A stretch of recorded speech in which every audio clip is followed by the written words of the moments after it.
and I've been looking at this for a little while.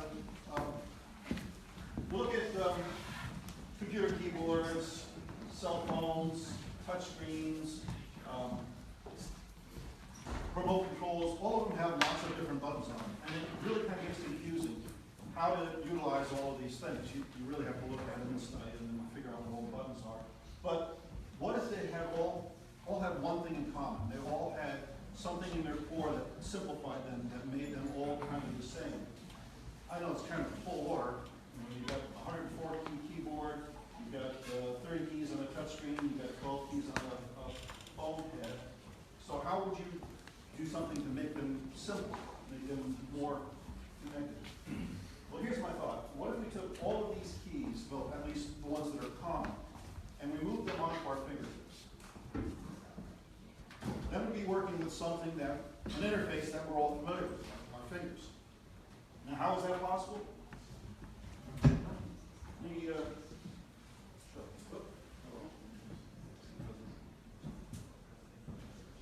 So you got each individual finger types one letter when pressed and released. Shift with your right thumb for the next 8 letters. Then shift with your left thumb for the last 8 letters. So essentially, you've got 10 fingers. Single press, hold one thumb for 8, hold the other thumb for 8. 8 is 16, plus 10 is 26. It's a simple way of being able to provide the entire alphabet right on your fingertips. So, cool idea, right? So, rather than just run out and tell the world, it really doesn't make any sense to say something like this if you can't do it, if you don't provide a way of being able to do it. So, I built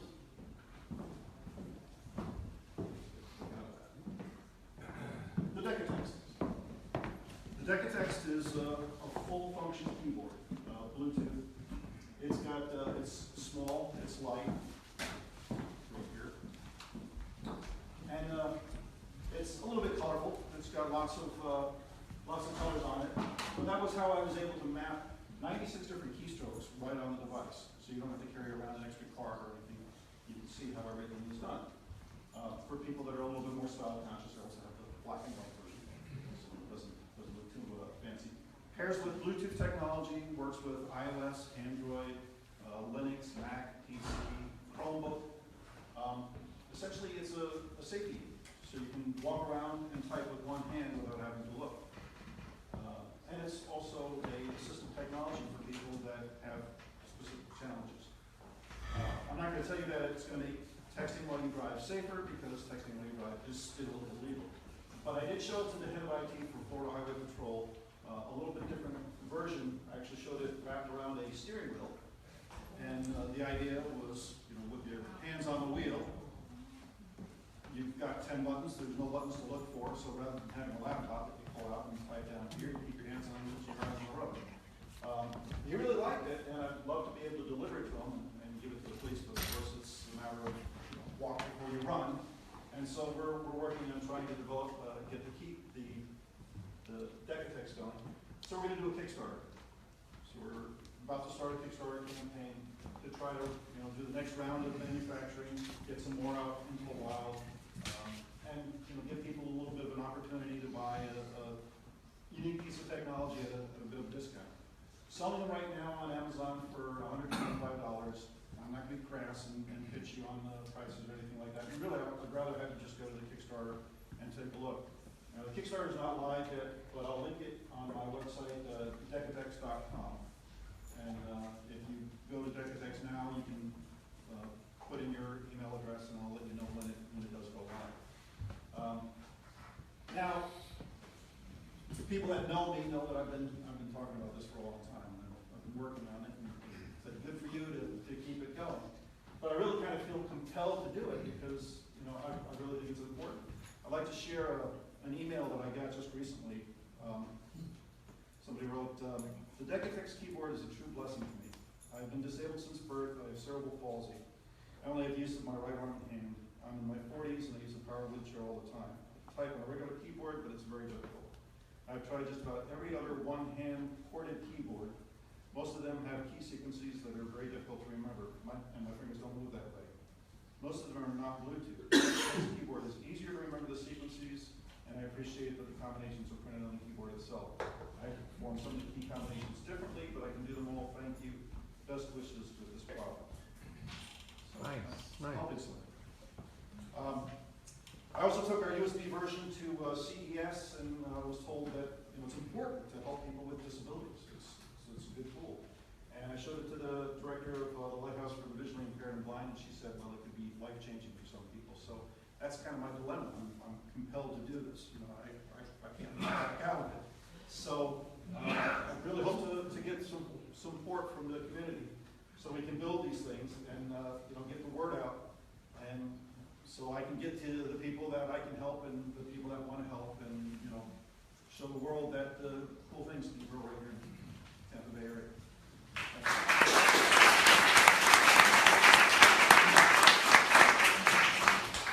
Oh, and I'm also looking to develop and do more stuff, so you can email me at wayne@in10did.com, and you can go to YouTube and look for In10did and the channel there and see lots of videos and stuff. Yes, sir. How long does it take to train somebody to use that? Everybody's a little bit different, but the basic premise of the keyboard is very simple. So it's a simple press, A, B, C, D, E, F, G, H, I, J. Then you hold one thumb, KLMN, OPQR, SUV, WXYZ. And you can hold it, one hand, you can actually put it in your pocket. So kids pick it up really fast, some adults will never.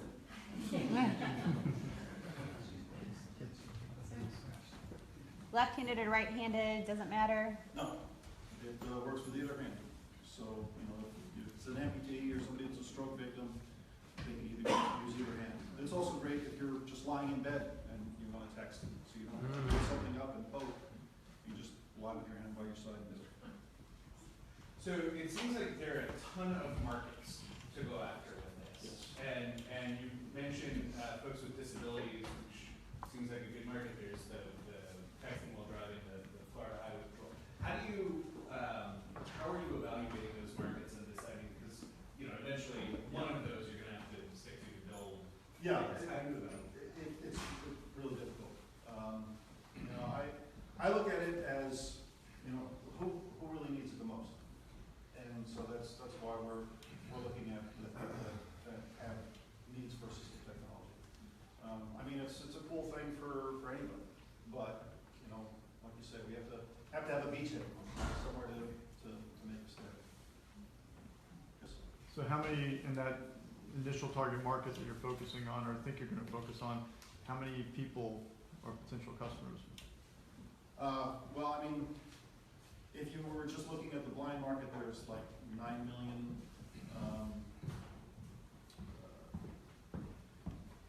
9 million in the U.S. or maybe it's 24 million. I'm sorry, but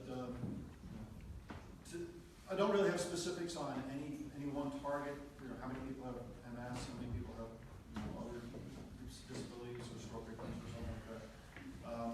I did provide one to the James A. Haley Veterans Hospital so that they can talk, to veterans that have lost an arm, limb, organs, and that sort of stuff. And I've given keyboards to DoD, to see whether or not it's something that might help soldiers in the field. So rather than having a big keyboard, they have something smaller and lighter. But it's not really designed for rugged use or anything like that at this point. And until I've got some kind of funding to do that sort of stuff, it's kind of moot. I have a past business that dealt kind of the same population that you're looking at, and I think one of the places you ought to target is voc rehab, right? Voc rehab would pay for those for their patients. The one thing you find is a lot of disabled people or people with any kind of physical disability, not a lot of earning potential, right? This could be the difference between somebody getting a job or not, and that's the only pitch that voc rehab needs to hear before they would fire for their clients. Great. So I think that's an important place for you to connect to, and I can give you some of those connections if you need it. Great, thank you. I appreciate that. Yes. How does your invention compare or compete with voice activated or recognition softwares? Sure. That's one of the things that a lot of people say, well, voice is coming out now, everybody. Can I just do a quick survey? How many people are using voice on their computers? Okay, there's a few. I mean, it's less than On the phone. on the phone. And there are always going to be instances where an accent or crowd noise or something else makes it difficult. One of the things that the head of IT at Florida Highway Patrol said was, well, they're supposed to use voice technology on their computers. The problem is when the police officers go home at night, they bring their computers into the house to do the reports, and that voice technology learns the quietness inside of the house. So when they get back in the car, and all the car noise and everything, it doesn't recognize as well again. So it's still a bit of a challenge. But if you are going to use voice technology and you're dictating and stuff like that on, say, Dragon or something like that, having to say go to the next line, or telling it to do a period and it writes period or something can be really frustrating. So it's just easier to hit return or period, and you've got it all in one hand, so you don't even have to sit next to the desk to do it. So it's compatible. I'm here thinking, how is this product, it's a great product, how is it going to appeal to young people? And she just whispered to me, she goes, this is great, secure, and danger, you can do a whole text from your pocket, you don't have to pull anything out, hold the Right. attention. Yeah. Well, even a reporter could be in a conference meeting Yeah. and taking notes and stuff like that. Great. Thank you. Do you have any sales, and have you thought about, I love the steering wheel idea, have you thought about making this into a glove? Yeah, actually, that was the original idea, was gloves, when I first thought of the concept. And I built it into gloves, and I went to the Kennedy Space Center for a meeting with the SATOP Space Alliance Technology Outreach Program. I showed a bunch of rocket scientists how they could type with gloves.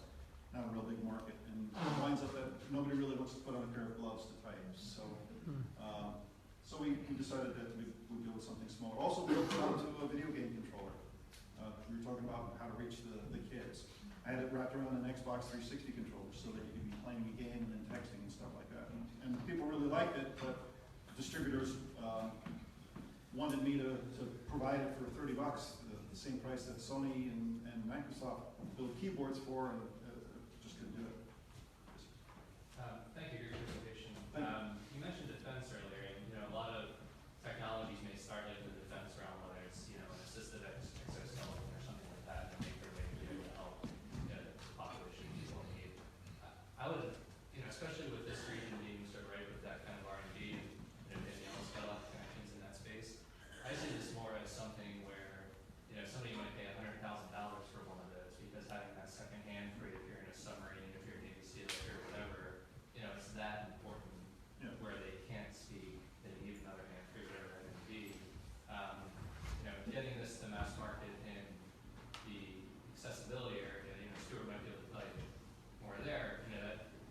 I don't know. I don't know enough about that area, but it seems that might be challenging to scale it up. But wouldn't it be great if you could sell, one of these for $100,000 to the military, and then with that one purchase, be able to fund or give away or whatever, 100 of them for, in return for that single purchase to the VA or something in return. This area just seems good for that kind of stuff, and I know that Danielle's a better person to talk. One of the things that I did a small business innovative research application for. They were looking for a way of being able to control a computer in the fast attack modes, where they're bouncing around and getting buffeted and stuff like that, where you can't really use touch screens because they get wet, and you can't use a regular keyboard because. And with this, it's something you could keep near your body and be able to use. But unfortunately, they didn't award anything for that time. But I'm still taking status. Yes, sir. What's your patent status? And also, I assume that from what your description of the product is, that you're looking for a niche market or markets, and you're not so much focused on mass market. Am I right about that? Or? Well, I'd love to be mass market, but of course you got to start somewhere. So, you got to concentrate on the niches. It's fully patented. Everything is protected on it. Patent will be running out shortly, but it's still fully patent protected. Hey, Wayne. I know you're very familiar with SBIR, as you said, and sometimes it helps also to resubmit, I know, because it depends on what general or expert is looking at the time. It determines if there's a need, and sometimes using companies that have been successful with that too to help you with your draft of it. But on the flip side of it, you're talking about the medical need, the stroke patients, things like that. There's a startup, and I could probably connect you, I don't know them as well, but they're over at the Pointer Institute, and they work with families and patients who can't communicate. Like they can't use their voice for whatever reason, and so I almost see if it's a stroke patient that also has that issue, that maybe this is an opportunity. There's a lot of software out there that can speak for somebody, but you have to have the right triggers to set that up to get it to do that. And it just almost seems like when you're looking at the disabled and things like that, just that whole loss of communication is a huge issue, and this might be an opportunity too. Well, I've been to a lot of assistive technology conferences, and a lot of the way they deal with that is they have an iPad with like 30 different icons on it, and you're supposed to press them in sequence to say things. And yeah, that works, but I mean, it's not really the best way. It would be nice if, you know, I could abbreviate it so every letter typed a word, and you know, that could also be done with software as well. Two things. Have you, I'm assuming you have, you've pitched your idea to assisted living facilities and whatnot, or? Not assisted living facilities, those are typically older adults that are a little bit more set in their ways. I'm not looking to necessarily replace QWERTY, because, you know, there are typists on QWERTY that, you know, can go 100 words a minute. Have you tried maybe, well, looking at, I went to school and I studied occupational therapy, and looking at college, and also thinking about disabled veterans, and a lot of the even younger crowd, people with MS and, you know, that cannot type that. Your product is so small within the hand, and a lot of the things was getting a bigger, something to grasp, something so small. Have you tried maybe expanding your product a little bit bigger to be able to kind of push your idea to someone that may want to use it? Actually, earlier prototypes we had made larger. A lot of people said, well, you know, really got to get to the kids. So we decided that, you know, it had to be at least, you know, average size for a human, and, you know, not too big that kids could use. Well, I mean, that, like, if someone can't close their hand all the way, they can't physically move around a keyboard, if it's big enough for them to hold in their hand, maybe a better product. Or extend to other clientele as well. Well, you know, I'd love to be able to make all kinds of different designs, and you know, people have said, well, it needs to be rounded so I can hold it in my hand, and you know, I can walk and text and everything. And I'd love to be able to do that, but of course, that's, you know, that's another $15,000 for a mold, and you know, more production and everything else. Exactly. An exciting potential market that I see is for autistic children and people who don't communicate easily verbally, but love computer communication, and they would be stuck in the classroom. They could be walking around communicating with teachers or classmates. I think there's huge potential. Sometimes it's good to embrace competition. So you saw maybe about half the room does voice recognition. The micro ability to put technology in other devices, if you had that as doing both, so it could do voice recognition and that hand typing, I think the device skyrockets in usability by more of a mass market. Sure. You know, but like they say, most of the voice technology is already built right into the phones.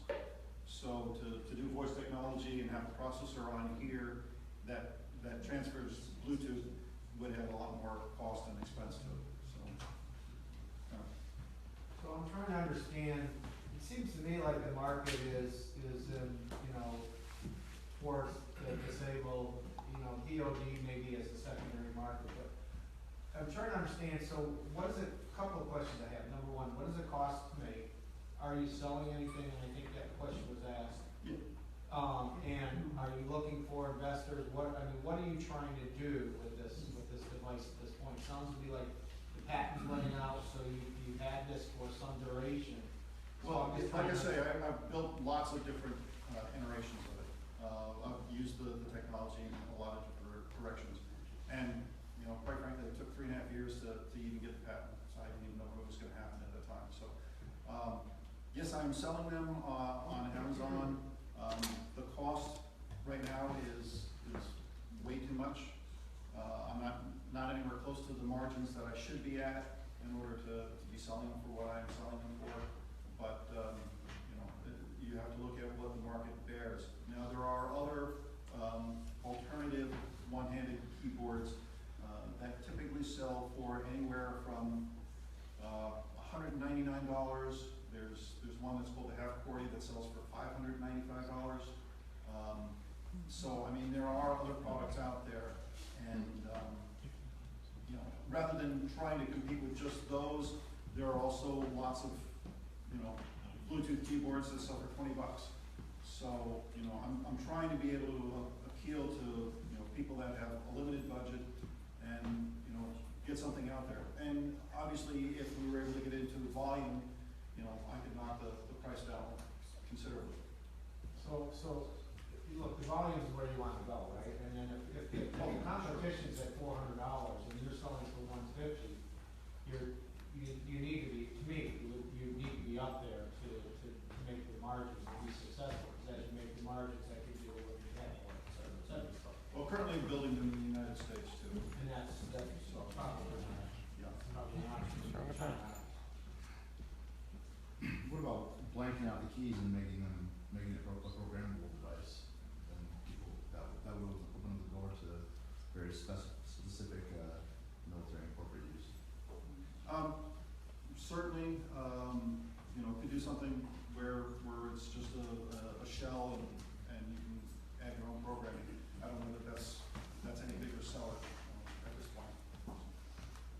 Is the concept patented or the device, and what's the differentiator between this device and the competing device? The concept is patented. Like I say, I've actually built it into lots of different devices.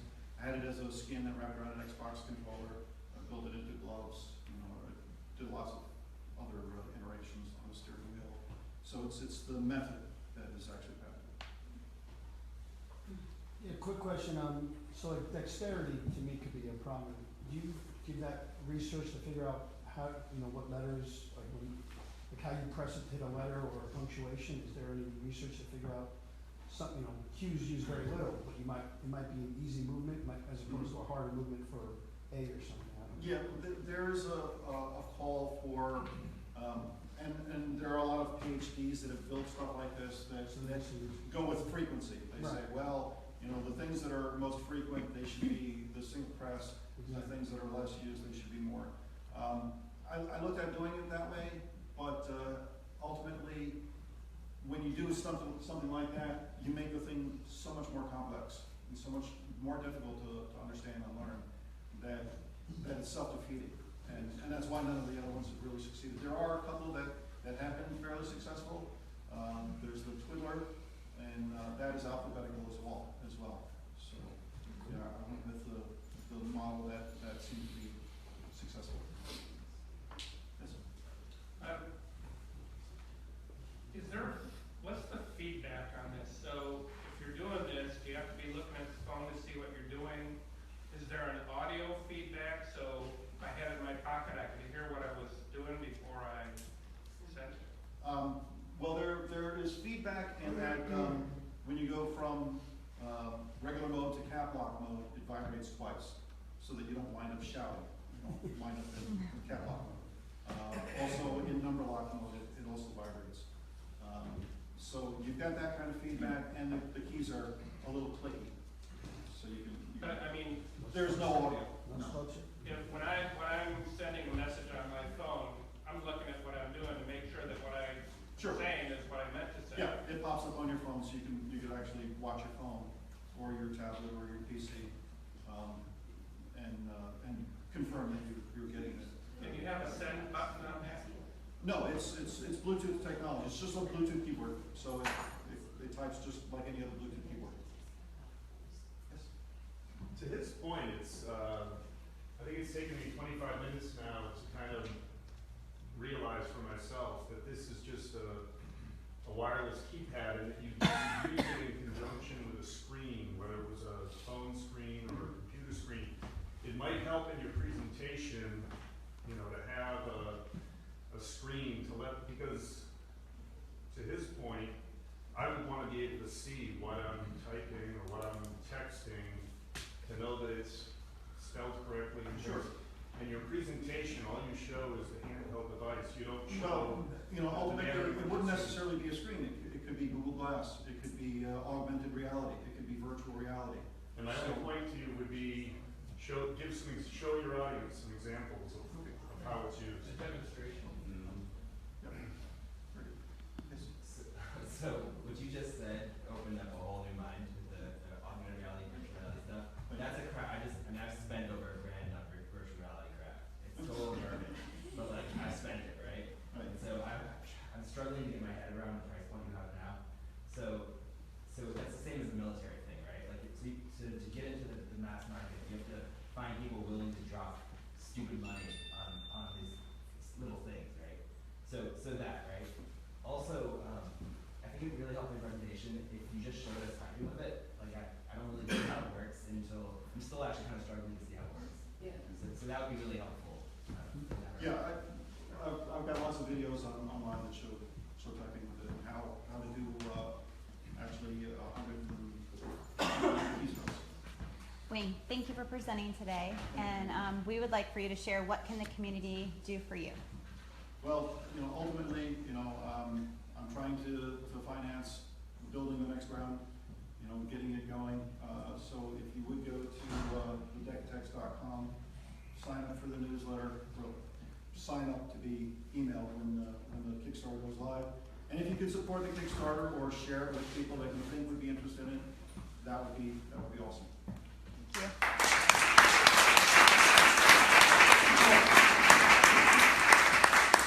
Pass a couple around if people want to take a look at it. Thank you, Wayne.